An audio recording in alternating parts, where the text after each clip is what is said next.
phone. Let me know if you see everything pop Got it on up. the phone. Okay. And everyone on social media, Wardy doesn't usually hold his mic up.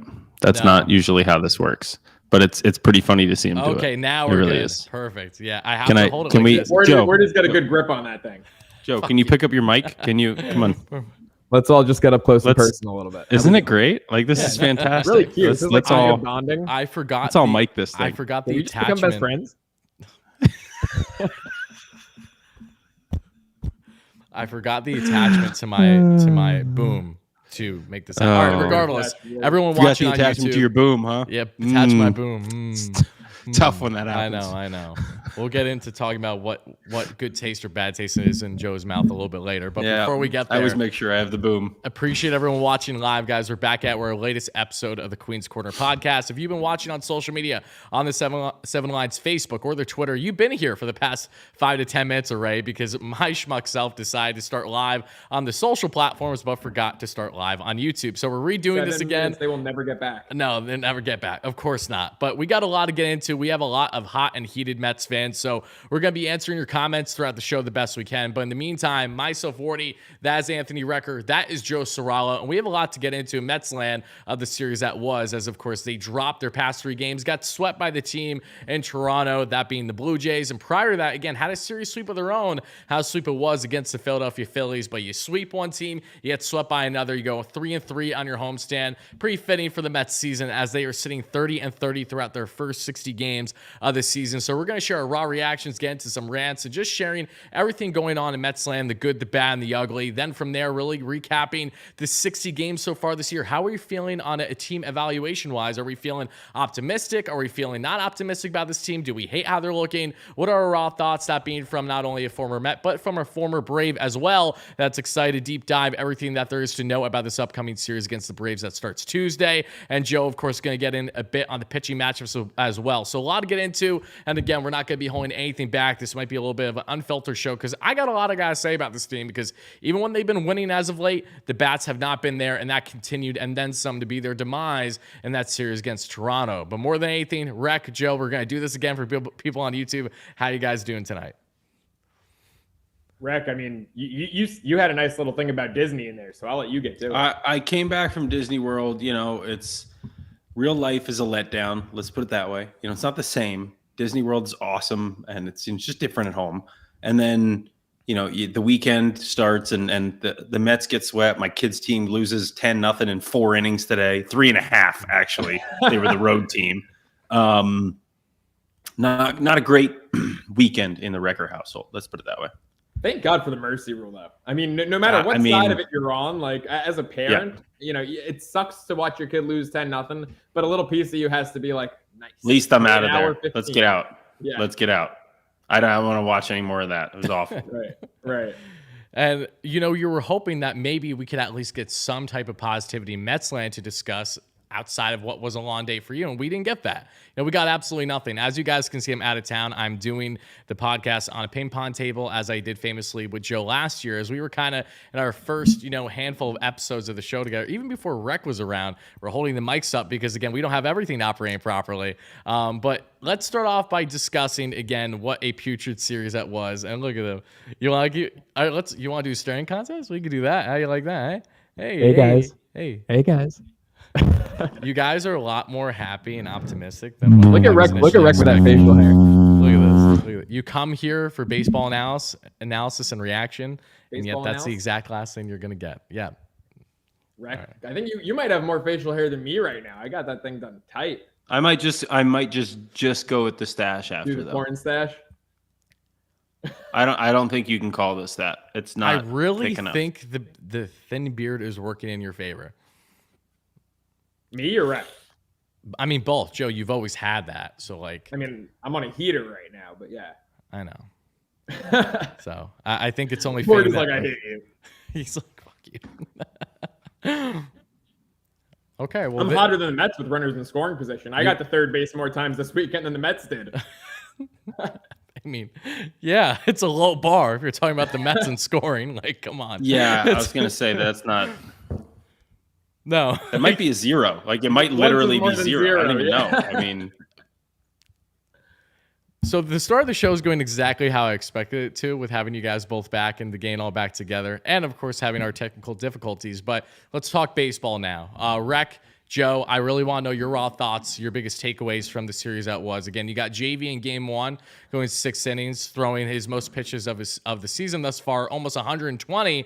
Again, really, really tough outing for him, outside of giving up that bomb leadoff to George Springer, and that would ultimately be the demise. Of course, they gave up that 2-run bomb to Varsho later on from Brigham, but the offense was just non-existent that we saw there in game one. As former Met Chris Bassett did very much similar to what we saw another former Met and former Toronto Blue Jay Marcus Stroman did just, not even 2 weeks ago against the Mets, just carved up this team. Seabass was a better man, and now he is a father of 2, as he was rushed to Toronto right afterwards, and his wife was in over 50 hours of labor, which is insane, but thankfully, everything went smoothly. Just had the kid not long ago. I saw his tweet earlier today, so congratulations to Seabass, but I'm not happy about him carving up this Mets team.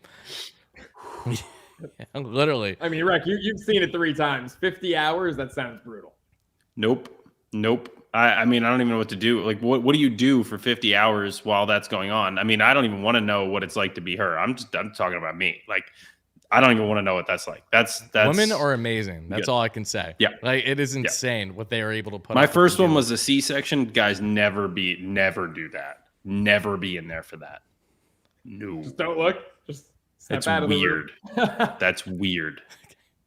All right, back on track. So let's start with you. What's your reaction to the Mets again dropping 3 straight? You had JV game 1, game 2. We had Tyler McGill, who had a gutsy outing again, was walking a lot of batters, only gave up 1 run after Brooks really came in relief for him with that infield single from Alejandro Kirk. And then, of course, the Mets had no offense, 0 for 11 runners in scoring position. And then today, Kodai Senga on normal rest, 2.2 innings, 4 earned runs, 5 walks, a guy that clearly still needs his extra rest at this point. I mean, just let it all out there. How are you feeling about this team right now? My reaction is, when does Tuesday come? Like, how fast can Tuesday get here? Because this was not good. It was unfortunate because you talked about McGill's gutsy performance. I mean, Verlander went out there, like you said, into 117 pitches in 6 innings, like left everything out there, and they just couldn't put any runs on the board for him. Look, credit to Bassett, pitched his butt off. Of course, today I thought they had a chance to score some runs. They didn't have a lot of traffic or anything, but Kikuchi had some stuff working, but they hit several home runs, 4 home runs. What was really disappointing about today was that by the time they got themselves back in the game, 4-4, immediately, I don't know why Leone went back out there, but I feel like we've been saying that a lot, not only about Leone, but just about relievers in general. I know. I mean, well, it's overused. I know. Well, it's overused. It's overused, but it's also under, like, they don't have enough back end guys, right? Like, if Robertson and Ottavino can't really go back to back that often, I mean, Ottavino does it, I think, more often than Robertson does. A lot of Philly. Yeah, no, I'm not saying that. I'm not throwing them under the bus. I'm just saying, like, they're not going to go out there and go 3 out of 4 days very often, right? Like, that's not realistically, you can't really expect that from them very often. Mm-hmm. Who else do you turn to, right? Like, Drew Smith's been good for the most part this year. He's starting to give up a couple of home runs. But who else? Like Brooks Raley, like it kind of up and down, very inconsistent so far. He's good for a little while there, but he gave up a couple of home runs lately. It's tough. Like, they don't have enough arms in that bullpen right now to go to in those situations. And then when you use them in a series like you did against Philly, and then you have close games against the Blue Jays, like, you just run out of arms. And so I'm not saying it was Buck's fault for running Leone back out there. I don't know if he had a choice. But unfortunately, it's just like, you got to find something else. You got to find someone else to go to, and they just don't have it right now. And it's just not happening. It's one or the other, like, right? Like, they're hitting, they're not pitching. They're pitching, they're not hitting. Then they don't play defense very well. They make a couple of mistakes. Like today, that 4th run that came in for the Blue Jays, Alvarez tries a back pick, and which was probably not the best idea. No, I shouldn't say it's not the best idea. Look, a back pick's fine, but if you're going to do it, you can't throw it away. Like, that's the one thing I always thought as a catcher. You cannot make an error on a back pick. Like, because why? The odds of you getting him aren't that great. And then you throw the ball away, like, I mean, your pitcher's done. And then, of course, Fam's out there not hustling or whatever happened. I don't know. But Matt Chapman scores from second. That's not good on a ball that, trickles out in the center field. That's just, it's just sloppy. Like, and that's not something you would expect from a Buck team, right? Like, or these Mets. They didn't play like that last year. This team was sharp last year. They were one of the best teams in baseball when it comes to, not just physical errors, but mentally on the field. Like, everything they did, you saw. There were times where Bucks arguing calls, and changing umpires' minds. Well, the team even knew the rules and knew what was going on last year. This year, it just doesn't seem to be happening that way. It's just a really unfortunate series of events so far this year that's led to this 30-30 start to this season. Joe? Yeah, I mean, Rec, you said it well. It's like they're just not sharp. They're not as engaged. They're not as together. Last year you look at that dugout and it's like, the guys, especially the top dogs, someone's always picking Scherzer's brain. Frankie was tight with Buck. They were always next to each other in the dugout. And Bassett comes in and says it's the strongest locker room he played for. Vogie comes in, did that interview on the Barstool pod, and he was like, I've never been in a locker room that didn't have cliques before. Like, everyone is just boys with each other in this locker room. The chemistry was there, the morale was there, and it showed on the field. They were sharp. It wasn't like 2 years ago Lindor and McNeil are fighting over a squirrel or a raccoon or whatever that crap was. It was, everything was clicking. And this team right now is more reminiscent. They're more talented, but more reminiscent of 2021 in terms of the lack of chemistry and the lack of sharpness. And just when one thing goes wrong, other things are bound to follow. I'm glad that you brought up the chemistry aspect, because maybe it's not a big deal. Maybe just because of the fact that this team has been off to such an inconsistent start through their first 60 that we're led to believe that way. But to your point, though, Joe, you are seeing some of those similarities, right, in how the team is gelling or lack thereof. And you also see, of course, when the kids were brought up, they finally started to get that chemistry, get that flow going. But even then, it just felt like, all right, the Mets finally got a spark internally.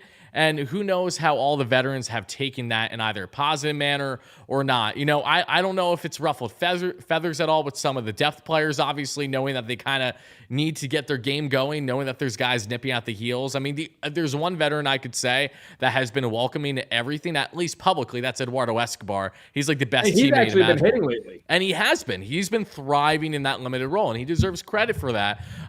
Eddie, did he even get a hit today, though? I'm honestly not. I don't know about aware. today, but I mean, his OPS, his last 30 at bats, is over 1,000. Yeah, no, he's been hitting well in that limited role, and I'm not going to critique him for that. But yeah, you just see the vibe with this team is not nearly what it was last year. And again, we knew that this team wasn't going to be the same team as last year. The matter was, were they going to be better? Were they going to be worse? As we're now 20 games away from the halfway point of the season, and thus far they are certainly worse. They've had their hot stretches and they've had their cold stretches. They went from being on an 8-game win streak at home to then ending said win streak, being swept by Toronto here when. Don't get me wrong, Kodai Senga, that rec I'm going to want to hear your opinion on, definitely labored today on his normal rest, and that's something where, okay, if the Mets are going to keep him on an extra day's rest and he thrives, then so be it for now, but there's reasons to still have criticisms as well for the lack of depth this rotation currently has. But aside from Kodai Senga today, I mean, you can't even put much fault on him because the Mets still came back and were able to tie this ball game thanks to back-to-back bombs from Tommy Pham today. I know Pham did not have a good play at all in center, but he's one of the last guys I'm going to critique when at the end of the day, the Mets weren't even in the offensive position that they were if it wasn't for him starting the party with those two separate solo shots. And then you had Alonso making a one-run ball game. And then you had Marte, who had a really, really good day at the plate today, getting a home run to tie things up. And then the bullpen, of course, gave it up and just couldn't handle it. This series goes on the offense through and through. I mean, game one, you were in it. That was your first game this season where you did not win said ball game after having at least 6 innings from your starting pitcher. The Mets were 16-0 entering that game and are 16-1. Then you get on to game two, and the Mets were 17-3 this season when they would score first, because they scored first thanks to Daniel Vogelbach of all people. Again, getting that start, getting a gapper, and again driving in that run. That's great for Vogie. And we like to, if you're going to be starting, I want to see you produce, regardless on how I feel about Vientos and stuff. If you're in the starting lineup, I don't care who you are. I want you to play. It's not like I don't want you to perform well, right? So I'm glad he did that. that, but you got nothing else afterwards. Now the Mets are 17-4 when scoring first this season, and the Mets have already tied their record from last year with 8 shutouts. They've already been shut out 8 times this season. So going back to Rec here, let's talk for a minute. Not that it's the biggest concern at all, but it's a fair discussion to have on Kodai Senga as he labored quite a bit today, going only 2.2 innings. Yeah, it was tough, honestly. When you bring in someone like Kodai Senga, who has the ability that he does, and you saw it in camp. I mean, this dude has lightning in his arm. He could touch 98, 99 sometimes. That split, he's nasty. Little cutter, slider. Like, he could do a lot of things with the baseball. And it's great to have that. But if you have a guy who literally can't go on normal rest, and this is the first time he did it, and the stuff just wasn't there, right? Like, the fastball looked okay. The splitty, I thought, looked terrible.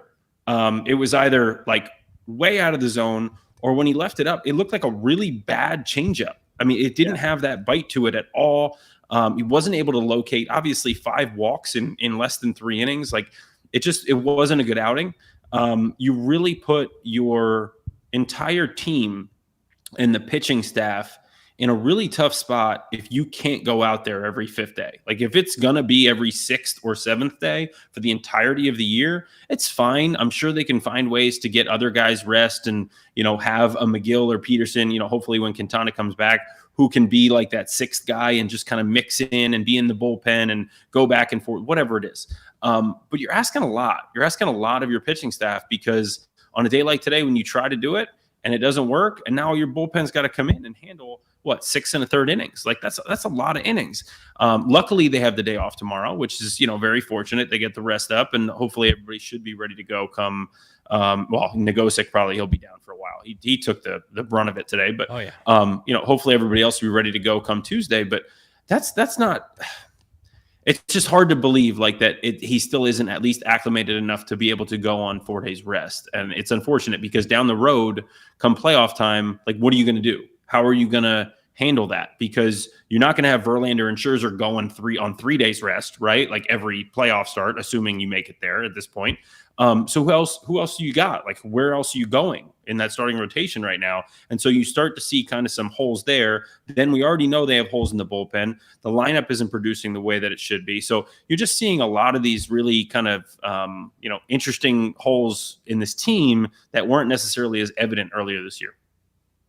Joe? Yeah, I mean, for me with Senga, it's like you talk about the location today. That pitch to Merrifield that he went oppo in the gap, that was like a hanging splitter, right? Wasn't that just, I mean, am I wrong? Was that a heater he took the other way? Or because I thought it was a fastball middle, but maybe it was a splitty on him. I mean, bottom line, it was middle. Like, it was a 2-1. I think it was a 2-1 fastball, middle, which, I mean, you can't do that in the big leagues. Yeah, and Merrifield just clocked it. And this is not a guy, I mean, he's a good hitter, good contact hitter, not a guy with a lot of pop. Yeah, contact. And he just rocked it oppo and it deep into the gap and, cleared the bases. Like, Senga just wasn't hitting his spots, whether it's walks or strikes just being hung in the middle of the plate. And, yeah, to your point, we're in June now. It doesn't feel like it, but it's already June 4th. And the guy can't go on normal 4-day rest. It's a problem. Am I going to say that the sky's falling after his first start ever, or at least first start in the MLB on 4 days rest? Not yet, but this is something that's going to have to change, because the only guy who can get away with being in a 6-man rotation, in my opinion, is Shohei Ohtani, because on the days that he's not pitching, and even on the days he is pitching, he's hitting 40 home runs a year. So he can get away with it. I can make that adjustment if I've got Ohtani, because then I can afford to have another pitcher on the roster, because he's also my DH. But I'm sorry, Kodai Senga, to me, does not warrant, having to move things around and have, a spot start or a bullpen game. Like, get it together. This was your first shot at it. Okay, it stinks. We needed the series. If the Mets were up 2-0 in the series, I don't think we'd be as critical. If this was, the difference between, winning a series 2-1, even losing it 1-2, the fact that we got swept, I think, makes us all a little bit harsher on Senga. But at the end of the day, yeah, this is going to have to change. It's going to have to change soon, because this is the big leagues, and we're going to need you on 4 days rest, Kodai. Yeah, and look, this was, if I'm not mistaken, his first start on normal rest this year, and that's unfortunately the recipe that we got. You know, the Mets, of course, threw him out there in the homestand to squeeze him in instead of, say, pushing him to Atlanta to really see what you could get out of a guy that has been one of the best pitchers in baseball when pitching at home this season. They took that gamble, they took that risk, and it just didn't work out, and now they move forward. So, again, I'm not going to harp too much on Senga. Yes, he was not good today by any stretch, but it still boils down to this offense, and that's something that I really want to highlight because, again, you go 0 for 11 with runners in scoring position in game 2 of this series. That shit is just simply inexcusable. The Mets, of course, had an opportunity in this series too when you had runners on the corners with no outs and you were not able to convert. Like, those are just little things that simply are not justified. They're inexcusable and they need to be better. I mean, don't get me wrong, give credit where credit's due. You saw some very sharp pitching. I mean, Chris Bassett made this lineup look silly. He looks like a guy who had the perfect playbook on everyone 1 through 9 in game 1, and he deserves that credit. And of course, being back at Citi Field, first time since the NL wild card, of course, he had a little bit of a chip on his shoulder. I'm not surprised in the slice by that. But then Jose Barrios, again, having a very solid outing against the Mets too. But again, a guy that's hittable. Sucks. Like a guy that's hittable. That guy sucks. Come on. I mean, Barrios doesn't suck. I'm not going to sit here and say he sucks, but you know, he's been really good lately. He's been much better lately. He's not the Barrios he was last year, or the Barrios that was with Team Puerto Rico. By the time I got to that WBC game, he was already pulled from the game against Venezuela. Don't forget, last year, Barrios, my favorite stat on him is 32 starts. Toronto was 23-9 when he pitched, and he had an ERA over 5. That's crazy. I think he had the best run support in the MLB. Yeah. And he didn't get much, and he didn't get any run support yesterday. The Mets just had no offense to show for it. And let's get into our segment now. And again, appreciate everyone watching live, everybody here on the YouTube channel, everyone watching on your socials, on the 7 Lines, Facebook, Twitter, my Twitter as well. Make sure to smash that like and follow button. People on YouTube, drop that like and subscribe button. Really does mean a lot. We'll be getting your comments later on the show as we're breaking down the Mets series that was getting swept by Toronto and then previewing their biggest series yet, you could rightfully argue, against the Atlanta Braves. But let's talk about these Slumpin Bats. Nothing from Francisco Lindor in a while now. If you're wondering how bad it has been, as someone who loves Lindor just as much as the next guy, he's clearly in a slump right now. I mean, over his past 7 games, he's batting just over 100, a 172 OBP, a 333 slug. Going back 15 games, at 177 average, a 212 OBP, and a 387 slug. So while it's true that Lindor is still on pace for north of 30 home runs, 100 RBIs like last year, there is no contact ability from him right now. He looks so lost at the plate at times,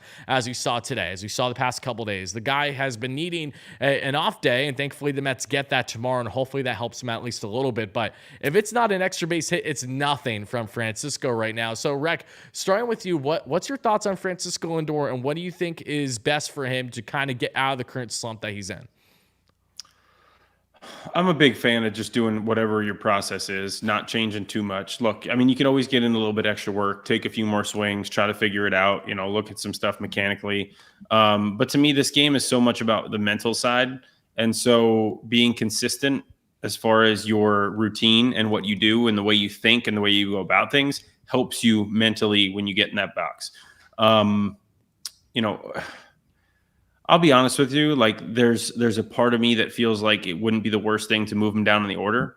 He got moved down by one spot today, but not enough. Yeah, but no, I mean, I'm talking about like, bat him 6th. You know what I mean? Bat him 7th. Honestly, the way he's swinging the bat anyway, like he's producing power, he's producing extra base hits, but the batting average is low. He's actually striking out a pretty decent amount. Yeah. Like that's not a 2-hitter. That's not a 3-hitter, right? Like, I mean, look around the league. I mean, look who we just played. The Blue Jays. They're 2-hitters. Bo Bichette. Like, we're about to play the Braves. They're 2-hitters. Matt Olson. Dude's got 17 bombs. Like, when you look around the league, like the 2-3-hitter, those are your best hitters on your team. And I know Lindor has the pop, and he's got all the RBIs. Well, first of all, Brandon Nimmo's on base all the time in front of him. But I don't know. That's not a 2-3 hitter right now. Not in this league. Not the way that this league's going. Like you need to have your best at the top of the lineup. And right now he's not it. Now that said, who would be there? Who should be there? I mean, I don't know. He's heating up again. I mean, I'm not about to throw him there. But I mean, he's heating up again. Hey, look, if you're going to do that, you might as well move Canna up to the 2 spot. He's been swinging the bat the best than anybody. He played in the 2 spot today. That's where he played today. But hey, you look at the Philadelphia Phillies right now, the reigning National League champs. They got Kyle Schwarber hitting anywhere from 1 to 3. He's hitting $168. It's like lineup construction in baseball has just. I mean, well, and look at the record though. Yeah. Like Schwarber's honestly, he'd be better back. You You might as well move him back to the leadoff spot. Like, why not put him back in the leadoff spot if you're the Phillies at this point? Like, with the way Trey Turner's been struggling today. anyway. Was it today or yesterday? He hit lead. He hit lead off one game in the series, and he hit third another game. Today he actually went deep, but hitting a $168. I mean, it's embarrassing. And he was an all-star last year. He was hitting 205. I'm sorry. I know he led the league in home runs. I don't buy 205. You're not an all-star. Good on base percentage. All right, Billy Bean. Hey, on base percentage is more important than batting average. I am going to say that. I'm not even going to. It is. But to be a 205 hitter, I don't believe warrants making an all-star team. That's I'm not arguing with that. That's bad. I mean, it used to be, I know nowadays everyone's, OPS, slugging percentage. 15 years ago, if you were hitting 205, you weren't going to have a job. I mean, even Adam Dunn could hit like 240. Hey, just easy on the batting average stuff, okay? Here's what I'll say on the Lindor front. You'd be an all-star nowadays, right? I've seen a lot of people really, really reactionary to Lindor this season. And don't get me wrong, there are fair criticisms when you have a $341 million player and he's not performing to the caliber that you want to see on a night-to-night basis by putting the ball in play consistently that we saw so well last year that we're not seeing so far this year. However, to anyone that has the audacity to say that, Lindor is absolutely horrible, this and that, like, are we just forgetting all the impact that Lindor has on a night-to-night basis? No one's going that far here. At least not obviously yeah. Joe and I. No, I know you're not talking about us. I just that is like, that's silly talk. Like, the dude's still one of the best shortstops in all. Literally one of the best shortstops in baseball. And don't get me wrong, Trey Turner's has had his fair share of, slumps. He has yet to really get going for the Phillies. When Trey at his best, you can argue is the best shortstop in the game. I mean, Carlos Correa, same applies. The guy can't stay healthy. Wow, who would have thought, right? And the list goes on and on with these guys. However, Lindor, even when he's not at his best, normally you're still getting very strong defense out, which he's always been so good. Wasn't looking great in the series, albeit, but I mean, this entire team looked lackadaisical this entire series. You were not getting much on the defensive end, offensive end, or anything else for that matter. And offensively, let's not forget the year that was for him last year in Lindor. Without Francisco Lindor, the Mets do not have the run that they had last year. And one thing that I've always appreciated about him, which is why I'm really curious to see how he's going to go about this Braves matchup, is the clutch factor. Anytime that Francisco Lindor has pretty much been in the spotlight, been in big moments, whether, of course, it's Subway Series, whether it's against the Braves, the Phillies a lot of times, like, he has had massive moments for the Mets in his short tenure thus far. And he's a guy that I do trust down the stretch heading into the postseason should the Mets be there. He has a factor that is meant for New York, no matter how many other people may say otherwise, just because he's having a slump here over the past, couple weeks to a month of the season, right? These are the same fans that wrote him off in his first 2 months of the season here in 2021 and then didn't bat an eye when he was beyond effective and the Mets' best player for the majority of the remainder of that season, aside from Pete Alonso. Last year, 30 bombs, right around 100 RBIs. He's on pace for that again this year. Just needs to get the contact up, and then we're going to see the Lindor that we all know and love and have seen. Yeah, don't forget, this guy's a big-time player. Even in 2021, when he had a bad season by his standards, first off, it was more so a really bad first half. Second half, to your point, Wardy, he was one of our best hitters. And you remember that Sunday night baseball game against the Yankees where Lindor and Stanton were going home run for home run, and we beat the Yankees. And he won the battle. Yeah. Like, I mean, that's the kind of guy he is. He rises to the occasion. This year we've gotten some really clutch home runs out of him. Sure, should he have a higher batting average? To my point, I hate the low batting average. Absolutely, but he's knocking in runs. He's still on pace for 25 to 30 homers. Look, it might be an off year for him in terms of batting average. I still think he'll finish around 260 with, maybe 30 homers and 100 steaks. Which means he's in for a hell of a second half. Woo. He's on pace for what, 28 I'm homers? not arguing with you. I'm saying, I'm being positive. Like, he's going to have a great second half. Well, I just his averages power-wise would get him there. The batting average, he would have to step it up. But just based on what he's doing right now, he's on pace for, I think, 27, 28 homers. So, when you look at the season as a whole, yes, today we were talking about it before we went live. He had a really bad at-bat late in the game against the Jays reliever. I think it was Swanson. 86 mile per hour changeup down the middle. He's jumping out of his shoes, and you could tell, it's starting to get to him. But what I also love about Lindor is he gives a shit. He's not just there collecting a paycheck. He's not numb to it. you could see it. Oh, in his don't tell interview. that to half the fan base because they think. Yeah, I don't want to hear it. fine, He's accountable. He Yeah. gives a shit. I know people like to be like, oh, he's making this much money. I don't want to hear it. This is bothering Francisco Lindor more than any of us. And he's a vet. He's, I think, a guy who is on the serious short list for future Hall of Famer. I think he's going to figure it out. Oh, also, I thought that was hilarious. Shout out to Ray on YouTube for the schmuck of the day. No, not just Ray. Was it Ray? No, who was it? Oh, yeah, it was Ray. Let's see. Wait, I'm losing the comment. I just effing had it. Someone said... 2022 was a good year. Not only that. He said, it is Ray. Shout out to you for being the schmuck of the day. 2019 was our last great year. No. He said, if he's the best shortstop, I'm getting my glove. Go out and get your fucking glove, Ray. Show off. Let me see what you got. You guys hold on. 2019 was our last great year. Didn't we suck in 2019? We had a heater down the stretch. Lindor's last great year. Oh, he's saying Lindor. Yeah.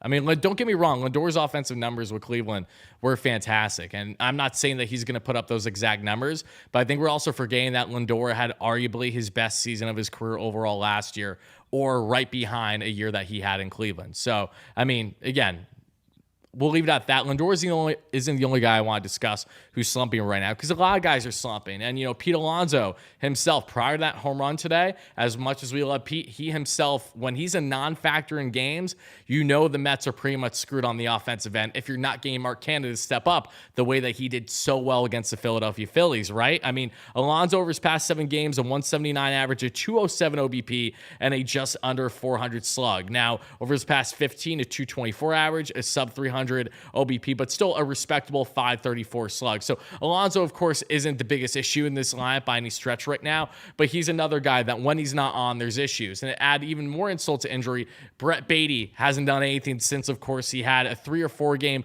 RBI streak on that road trip against the Cubs, against the Rockies. Then he sat for 2 straight games, and he hasn't done much since. I think he had 1 double against the Phillies, and that was it, I think, in the series finale. Francisco Alvarez haven't gotten anything since that road trip, obviously. Tomas Nido has started 2 times since the road trip. Is that justified? I don't think so, yet here we are. Mark Vientos in his limited role, you got an RBI sac fly a couple nights ago, haven't gotten anything since. So the list goes on and on. This lineup as a whole is just not clicking. Give credit where credit's due. Let's not throw Vientos under the bus. Oh, no, Dude barely gets no. to play for some stupid reason. He needs more reps. I'm not throwing him and under then the bus today, at did all. you see his Not first at AB all. today? First pitch, Kikuchi slider, backdoor slider, about 3 or 4 inches off the plate, and the umpire bangs it for strike 1. Oh, And the ump was absolute dog shit this entire series. So bad. Did you see the it wasn't call good. that was on Vladdy yesterday? It's just been bad across the MLB lately, guys. It has, Sure. but this I mean, guy, this is not exclusive to the Mets, even though it does seem like they're getting shafted a lot. But just across baseball, umpiring is bad right now. I mean, it feels like it's been getting progressively worse every year. Robo umps, since I started baby, robo watching umps. them every year. AI about to take a lot of jobs. Yep, seriously. MLB, call me. Dell, we're about to Mr. Dell over here. oh yeah. There you go. For those of you that don't know, Wrecker's 9 to 5 is getting on the phone and telling people, have you tried turning it off and turning it back on? That is not what I do, but that's good. I like that. That's good. That's great. And to answer you from earlier, no, I wasn't ragging on Vientos at all. My point is that because the Mets haven't played him consistently, he has yet to get in a groove with this team. Same thing can, of course, be said with, Alvarez of recent after that great road trip. He slumped a little bit offensively, and then we're also seeing there were Beatty. So, these guys, the reason why I'm emphasizing them is because they're all key factors in this lineup. I mean, Alvarez helped single-handedly carry the way with back-to-back games with 3-run home runs against the Rockies, and yet we lost both games because we didn't have pitching. Now, of course, when we have pitching in 2 of the 3 games that we had in this matchup against Toronto, we had no offense. Again, the Mets have been, as someone famously said so well, consistently inconsistent. And that is the best way to describe them that we have seen thus far. Let's see. We're venting tomorrow. Appreciate that. All Things Mets on the donation. I appreciate that. 2 ladies doing a fine job talking Mets in their own right. I do see a donation here that I want to address quick from Yoshima. The ghost of Darren Ruff haunts this offense, and the ghost of Zapucki is haunting the pitching. That's actually... By the way, we talked about, you guys mentioned the chemistry in the clubhouse. And I thought of one guy who hasn't been around since, I guess it was July of last year, and that's J.D. Davis. Dude, first of all, he's raking in San Francisco. I shouldn't say he's raking. He's having a good year. But the thing I loved about him, playing against him, and then knowing what he was in the clubhouse here for the Mets, he was such a great like offensive presence because all he did every day, all day was talk hitting, talk like approach, talk what he was seeing, what other guys were seeing, how he, and I think that's a key like to what's been going on late in the season last year and then all year so far this year. They don't have that guy like that glue who brings everyone together and just keeps them kind of in check with what their approach is that day, what they're thinking, how they're going to approach certain starters, relievers, whatever it may be. He was kind of that guy. And every team, every good team I've ever been on had a guy like that who just talked approach nonstop. Even some of the bad teams I was on. Like, I can remember sitting on the bench and talking with CY or Grandy or Josh Satin or I'm trying to think of some other names. Was Daniel Murphy that guy? Murph had his own language, so you couldn't necessarily always understand him what he was saying, but he was that guy though. Like, and so it's tough, you know, it's hard. You need guys like that. And that's the one thing I'm not sure I see. Like I can remember, and you still see, like I see Lindor still communicating with guys and Nimmo, you know, like, oh, what did you see that bad? I saw this, I saw that. But it's almost like they only do it like kind of on their way from making an out back to the dugout to the guy on deck or something, you know, like I just don't see it all the time in the dugout. Look, it could be happening, but I know JD was that guy. And I can say that since he's left, the offense hasn't looked the same. It's funny that we're saying that. We were talking briefly about that 2019 team before, super briefly, just about how they got hot late in the year, made a little run in August, and then September they fell out of the race. JD Davis was as instrumental as anyone in 2019, including 53 homer Pete Alonso in that run, especially over the summer, where the Mets went from looking terrible in June to all of a sudden being in the wild card race and then just missing it in the late days of September. JD that was his career year, 2019. Mm-hmm. Yeah, no, JD, I was a huge fanboy of him back in 2019. He was killing, tearing the cover off the ball that year, right? And then as we got out of the Juice Ball era, he was never the same in a Mets uniform. It's as simple as that. Between, of course, getting his hand injury, you know, trying to get back acclimated in a limited role, can be trusted at third base. So the Mets kept toying with him every now and then then at DH, and that led to his departure. And again, congratulations for JD that he's thriving in San Fran. I'm pretty sure he's from the Bay Area too, if I'm not mistaken. Yes, so he is. That definitely, I'm sure, feels good for him. And, you know, same thing with Conforto, Wilmer. They're all doing solid there and good for them and the Giants. But, you know, getting back onto the Mets topic here, I want to ask you guys, and Joe, I'll start with you on this one. We're 60 games into the season, okay? And the Mets are 30-30. How would you describe a true team evaluation for them? Do you feel that terribly inconsistent? Terribly inconsistent. So you would be middle of the pack. Whether it's starting pitching, whether it is, you know, the bullpen. I mean, the bullpen is a bit of a different beast. The bullpen's just not deep. I mean, Robertson, for the most part, has been great. But, you know, Raleigh and Ottavino have been inconsistent. And then, you know, Drew Smith maybe has been our second best reliever this year. The rest of it is just, you know, you got AAA guys in there. But the starting pitching, the lineup, it's just been terribly inconsistent. You've got games where, you know, they hit 7 home runs in the course of a series against Tampa Bay, and everyone's getting in on the party. And then everyone at the same time decides to hit a $150 throughout, you know, the course of a week. So yeah, there's just inconsistencies. There's not one go-to. It's not like, all right, hey, Lindor is going to be solid, or even Alonso. And Alonso, I'm going to take it very easy on because he's been great most of the year. He can't do it all himself. But it's just when things are bad, they're real bad. And when things are good, like they were against Philly, they're really good. They're a freaking roller coaster ride. So I just need more consistency. Rec? I mean, I agree. The only thing I'll add is that it's not panic time. And the reason it's not panic time is because no one's really running away from anybody in the NL, right? Like right now, it's probably the Diamondbacks and Dodgers who are playing the best baseball, I'd say, in the NL. Aside from the D-backs giving up that walk-off bomb to Rosario today to give Atlanta to help them salvage that series. Yep. Atlanta was able to take the series today. But realistically, like no one's playing great baseball. So the Mets they're not only not out of the division, they're only 5 games out. They're not out of anything like wild card, anything like that. I will say that some of the holes that we're seeing, they look a little bit bigger and darker than I was expecting to see all year. And we talked about it earlier, the bullpen. I knew that they didn't have enough arms, but I didn't realize like to the extent. I thought we'd get a little bit more out of Drew Smith, a little bit more out of Brooks Raley. And so I'm not saying that they've had a bad year or anything like that. They haven't. They've actually been pretty good. But it's just, you see how short they are back there. And I guess a lot of that is the fact that Peterson just really wasn't able to step up in the starting rotation, which kind of left them from being able to utilize either him or McGill in the bullpen at times if they needed to. And then, the rotation, like I thought Senga would be a little bit more consistent. He hasn't been. He's been great at home for the most part until today. But that's tough. We need to figure that out. They're giving up a lot of home runs. This team in the past several years has not given up home runs, has not walked hitters. But the Mets lead all the NL and giving up 80 bombs so far this season. 80. It's awful. I mean, terrible. You're not going to win like that. And so I prefaced it with, I'm not ready to panic, but the holes are bigger than I thought. So I'm really interested to see what the idea is come deadline time. Like, what are they going to do? Because as of right now, in my head right now, the way this team stands, they have more holes than I would be comfortable filling if I was in the front office. And I say that knowing I want to go for it, but I don't know if it would really make sense. I guess we'll kind of see, like we still have another almost 2 months until that point. So we'll see what happens by then. But again, it's not time to panic, but they're going to have to start playing better for me to even feel like I want to push my chips in and go for anything. Yeah, I agree. I mean, it's got to be a slam dunk that they're going to make the playoffs, which right now it's not.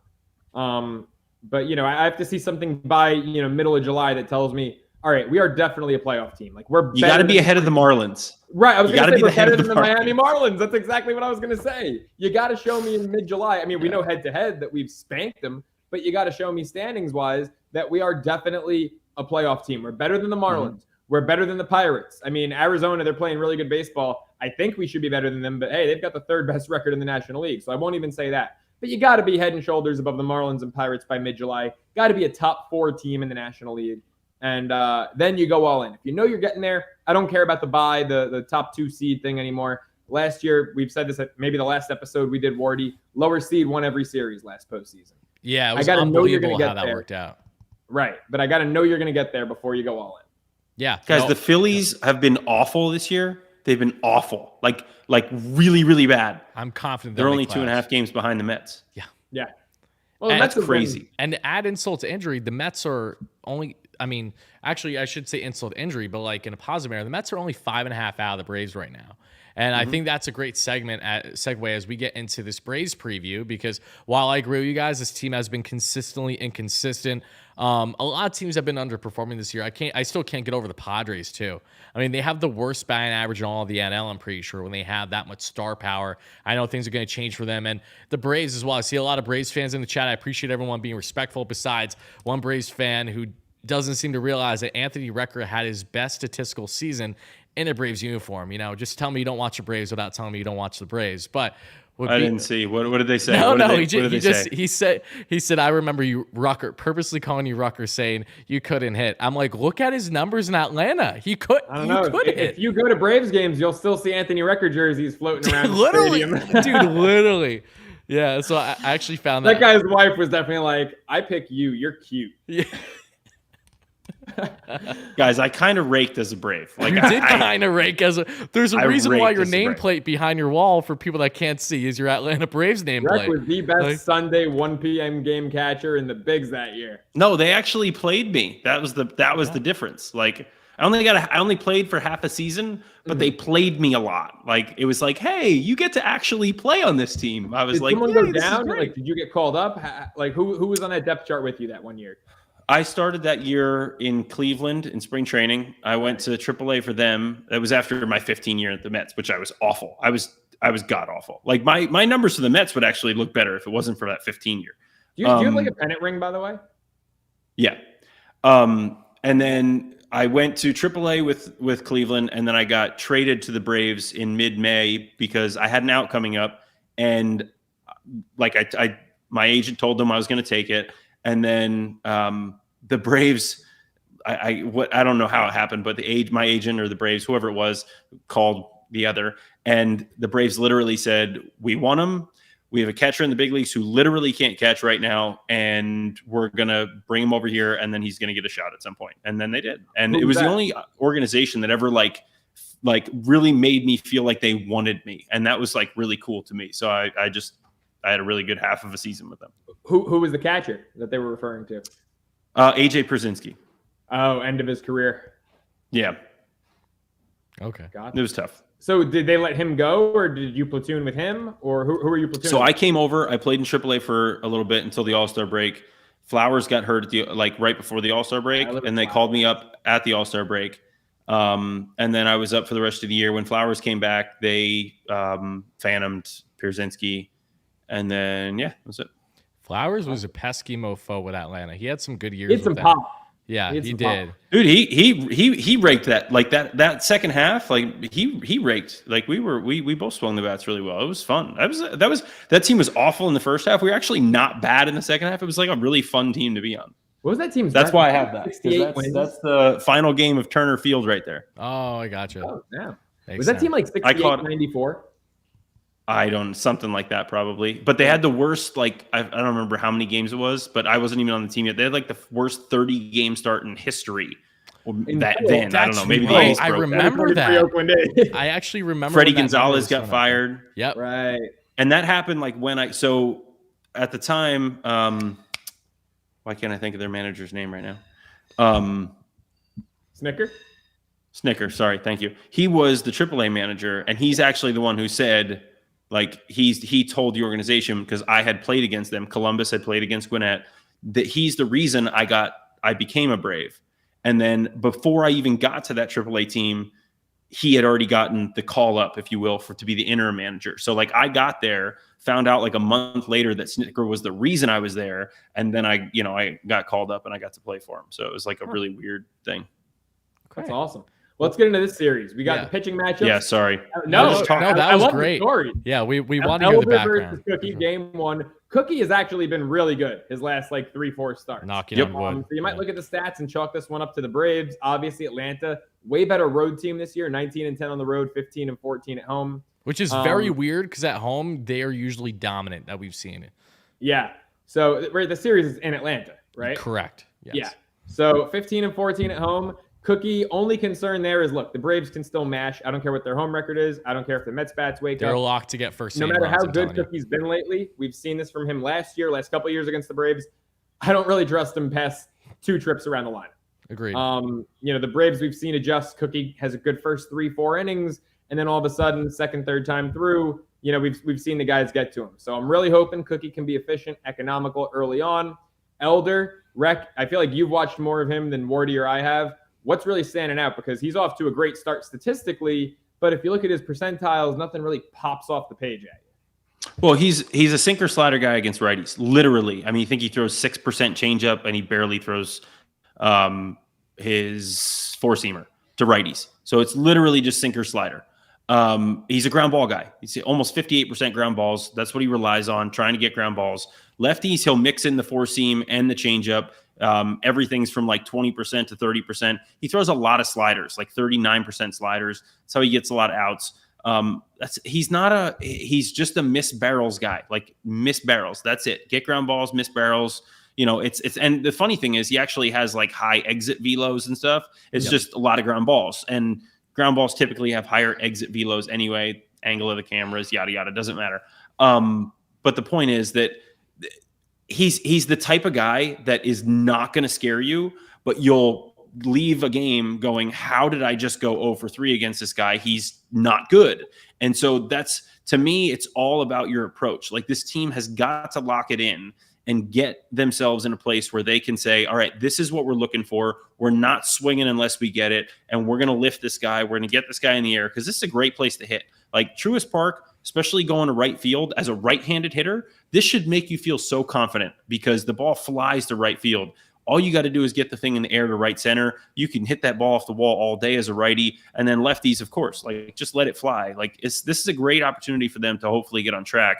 And this is the right kind of pitcher. Like, there's not a whole lot. He's not going to blow anything by you. I think he averages 90 on his four-seam fastball. So it's just literally see it, get it up, hit it, do some damage. Like, this team should be able to score runs on him. Look, he's been very good all year. I think he hasn't given up more than 2 runs since April, I want to say, his last start in April. So he's been very good. But this is their opportunity. They can do some damage on him, take game 1, and then see what happens game 2 and 3. And 2 and 3, you got Morton for the Braves, who the Mets have really hit past 2-3 seasons. Good numbers against him. He's been much better this year than he's been in the last 2 seasons, though. He had a really great start against us that really cost us late in the year last September. I was just going to say that. Yep. But for the most part, the Mets have hit Morton well. He's going up against Max, who's been, I mean, he's found himself. Scherzer looks like Scherzer again.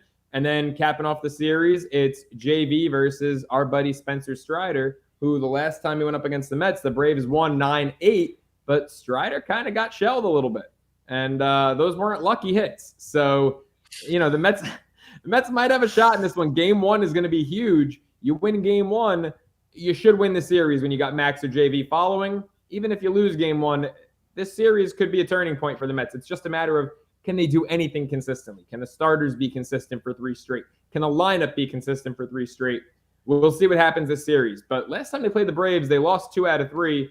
But the Bats came alive late in that series, and we'll see if it translates over into this one. They were all 1-run games, if my memory is not mistaken. The Mets' rotation was still beat up, had yet to really have any shape whatsoever. Again, the Mets inconsistent then as they are now. And heading into the series, I want to point out one thing.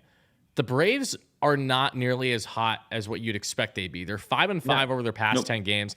But the issue is, so are the Mets. It's like anytime that the Braves have, again, let's not forget, the Braves lost a series to the Oakland A's, and the Mets have done nothing with that. That's the bigger issue. I know it might not seem like a big deal because we're only 60 games into the season, but now it's like, okay, if you know a team that's been in first the entire year and you've been nipping at the heels, the closest the Mets have been, I think, is like, 3.5 games that we saw just a couple days ago. They have yet to get on top of that level. So again, if this is a series and let's say hypothetically the Braves sweep, then the Mets are in a big hole with the division. Again, we want to make playoffs. The division isn't the end-all be-all. The Phillies proved that as a great example last year. But again, if you can gain ground, this is a perfect time to do it. 2 teams that have yet to play their best baseball this season, anything close to it rather, and we'll see what happens there in Atlanta. Let's not forget, when the Mets first went to Atlanta last year, they did well. They won their first series in Atlanta. I'm pretty sure they won. I'm trying to think. They won their first series in Atlanta, and I think they lost their second later in the year, and then they lost their third in Atlanta too.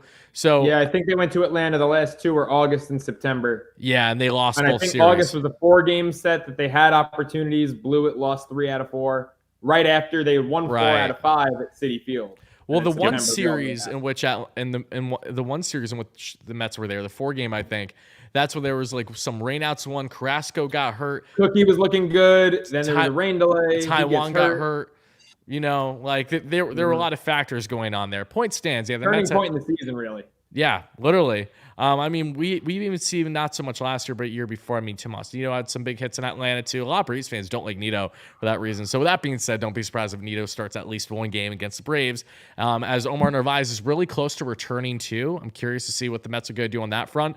Narvaez just hit, I think, a bases clearing single or double yesterday, the day before in AAA for Syracuse. So we're going to be keeping an eye on it. But again, this is a massive series because if the Mets can manage to take 2 out of 3, they're right back in this thing and in a better spot than what they were the games prior. For the Braves, again, you've been teetering, but we know how much Atlanta has thrived in this rivalry, how much they feed off of it, as have the Mets have in their own right. But the Braves take these games really seriously. The Mets have a chip on their shoulder after how they ended things last year with Atlanta. So I'm really hoping that more than anything, regardless of result, that we just have an action-packed series. Give us entertaining baseball, please. I want to see some pitching dominance, but I also want to see some late heroics. I really just hope that we get to see a very enjoyable matchup for both sides. And also, guys, be on the lookout. I will be keeping you guys posted. Big update in regards to Tuesday's game, in which you guys might be able to check me out somewhere covering it. I'll be coming out with it either tomorrow or at latest early Tuesday. So can't give you guys any more hints than that, but be on the lookout for it as always. But yeah, that's really all I got to say for this matchup. The Braves aren't playing great right now. The Mets aren't playing great right now. And if there's one thing that you could say, Rex, starting with you, what do you think is the main thing the Mets should hope that they get here to ultimately propel them to, at minimum, win 2 or 3? Well, last series, before the J series, I said good starting pitching. And they got that at least 2 out of 3, and it didn't help. So, to me, against this Braves team, as good as the pitching could be for the Mets, the Braves are still going to score some runs. So to me, the offense has to pick it up. They've got to score some runs. They've got to put together some good at-bats. I want to see quality at-bats strung together. That doesn't mean that they're all getting hits. It means that every at-bat has a purpose. The guy goes up there, swings at good pitches to hit, takes pitches that aren't good to hit, whether they're strikes or balls, doesn't matter. Just put together and string together quality ABs. That's what was really missing this entire series. Agreed. Joe? Yeah, it's all in the lineup to me. If you want to beat this Atlanta team, you got to out-hit them. It's plain and simple. I love pitching and everything. We got Max and JV going out there, but the Braves mash, and if you're going to beat them, you're going to have to outscore them. Yeah, no, I agree with you guys. I'm excited. It's always great when these two teams face off. It's honestly the games I look forward to most throughout the season, aside from the Subway Series that we have coming up, a week from Tuesday as well. But oh, shoot, is that already that close? Yeah, I'll be there Tuesday. Oh, yeah. So I'm excited for that. It'll be Max or JV pitching. If I had to guess, I'm saying Max. So we still got a week to go. A lot can change. Yeah, you're right. But as of now, they are lined up to pitch that series because they're both lined up to pitch against Atlanta. Oh, it's at Citi Field. Yeah, Max is lined up Tuesday. So that would mean Max and Is that JV. assuming that Kodai goes on regular rest again, though? Probably, yeah. They're lined up for Max and JV both. Yep. Best case scenario if it happens. Okay, before we get out of here, I did want to bring up a couple things. As many of you guys saw earlier today, Ronnie Mauricio got hurt at second base. Of course, he's starting to get reps in left field that Billy Epler announced a couple days ago. Was starting at second base today, however, got slid in, hurt his ankle. Hopefully he's okay because, again, Mauricio is a guy that I do expect to have an impact on the Mets at some point this year, whether it's in the first or second half, that is yet to be seen. But he's been swinging hot bat all season long. He's been the most consistent hitter in all minor leagues right now. He has more hits, more extra base hits than any other minor leaguer to this point, if I'm not mistaken. He's going to get an MRI tomorrow on his ankle. So, again, fingers crossed it's nothing serious and he's going to be okay. And hopefully he gets more reps in left so that can propel him up to the bigs sooner than later. But with that being said, too, we have seen that Buck Showalter has been getting a lot of criticism from the fan base as of late. So I want to ask you guys what your opinion is on the managerial front. I mean, we've seen either some controversial lineups, including today, but you can't really rag Buck much when the guy puts in leadoff and Pham has the best offensive outing out of all batters today. Yes, a defensive liability, but an offensive upgrade versus you weren't going to probably get popped there from Nimmo, who got a day off, which I'm not against every now and then. But, Joe, starting with you, what's your evaluation of Buck Showalter so far this season? Because you got Mets fans that, are still riding things out with him or understandable that some things are out of his control. Then you got some other Mets fans that are just already fed up and done with him. And do you think that's too reactionary? Yeah, totally. I mean, look, Buck looks a little defeated.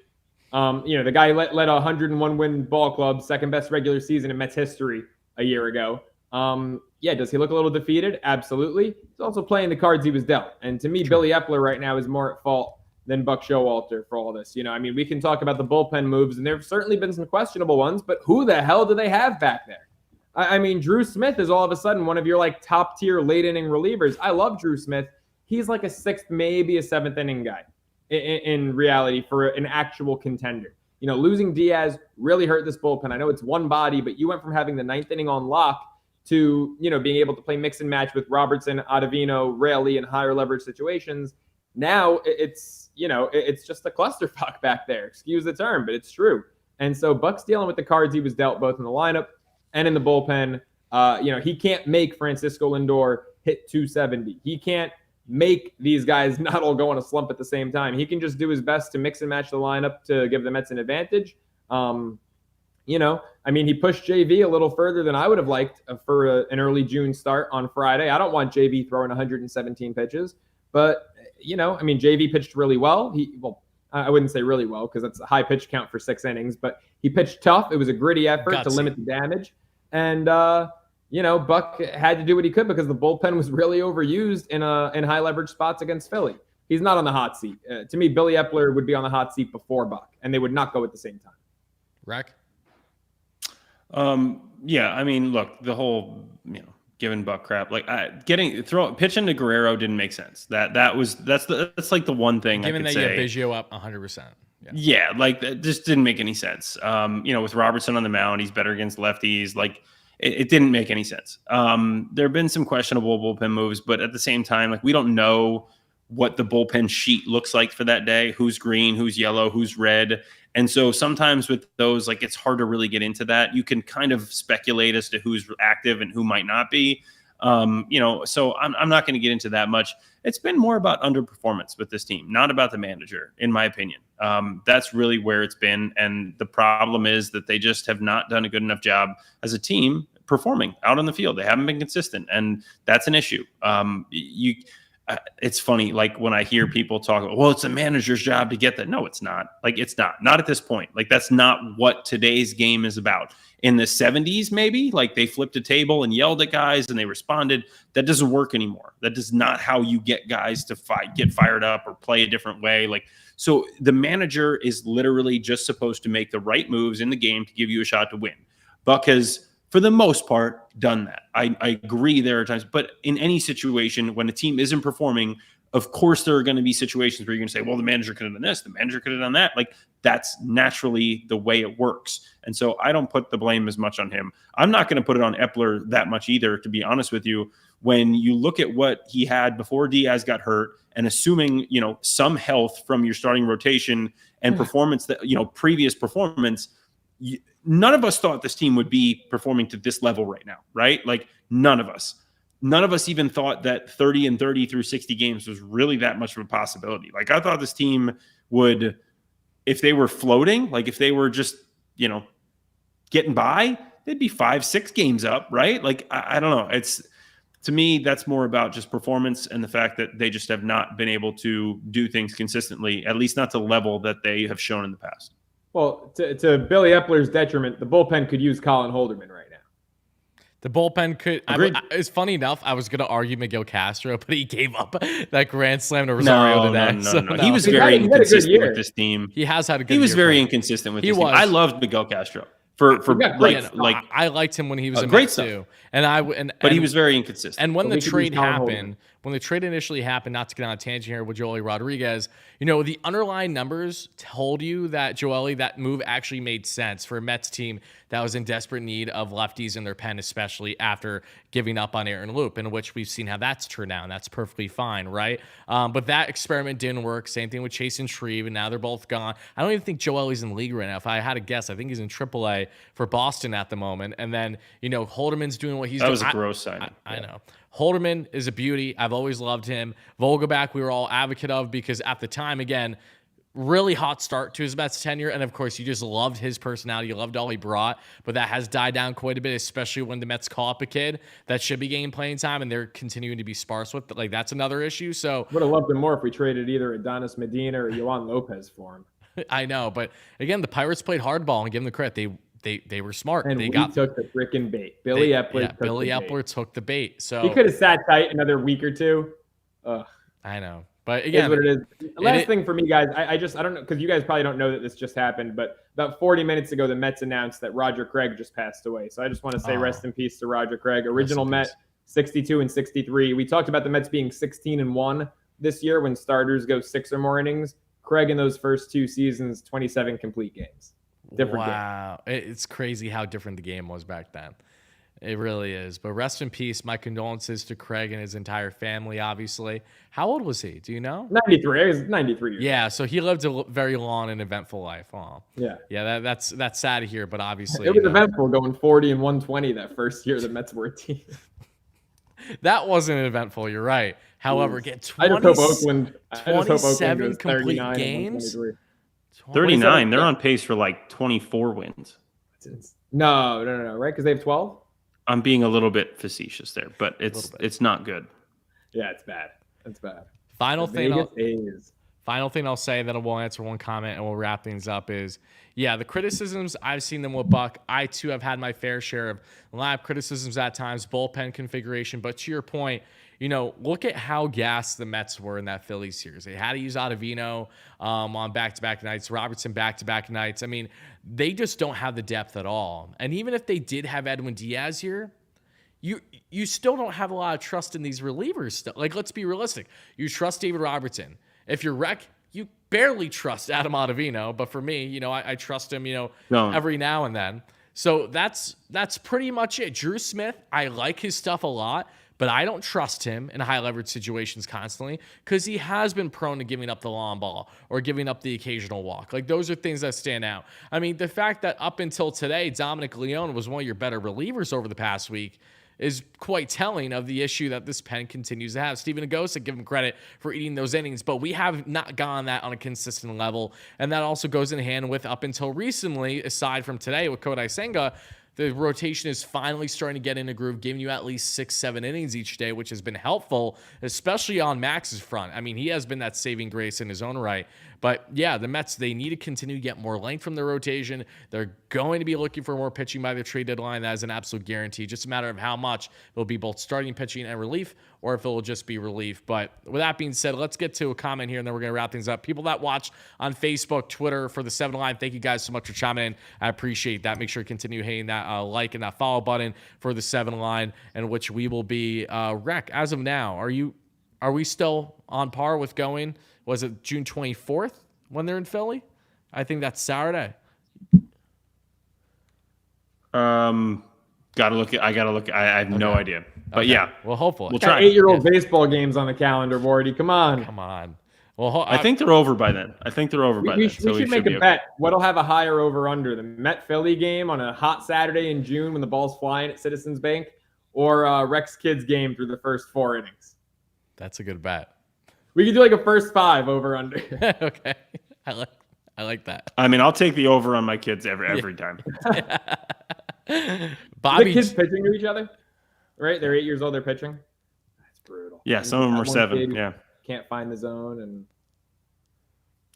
there's rarely a strike. Speaking of Rec, Bobby G with the $10 holly. He says, Rec, I'm ready to find you that home where you don't need to haul the garbage to the curb. Always enjoy watching you 3 hombres talk baseball, cooking, and various household chores. You love to see that. Did Bobby you say G. hombres? Yeah, hombres. Did you just say hombres instead of hombres? Yeah. Come on, Wardy. I know. Never been I'm in a showing locker the room. whiteness in me. My We're not apologies. as cultured from Pennsylvania, so you gotta like. But you've been in a locker room, Rec. Well, yeah. You pick up on a little stuff. It's like me right now. I'm just every trying time to I go give. back I'm the just kitchen. trying to give my guy T a little defense here because Thank that's It's like I've learned when I go back into the kitchen at my new job now. If I ask in English, I'm not getting any favors. If I ask in Spanish, I'm getting a favor. Well, that's LA for you. So, I mean, that makes sense too. So That's every restaurant. Come on, man. True. I mean, I wouldn't know. You're right. All right, guys. I think that's going to do it. I appreciate everyone that watched live or on replay for the latest edition of the Queen's Corner pod. You guys know the drill by now. That is Joe Serralo. Make sure to check him out on his socials per usual and sharing some great bets weekly with covers. That is Anthony Recker. Make sure to check him out on MLB Network, in which he's going to be having a lot of segments coming up, including this upcoming week, I'm sure. So make sure to check him out there and follow him on our socials. You guys know where to find me if you're watching on YouTube. If not, make sure to subscribe to the WardyNYM YouTube channel.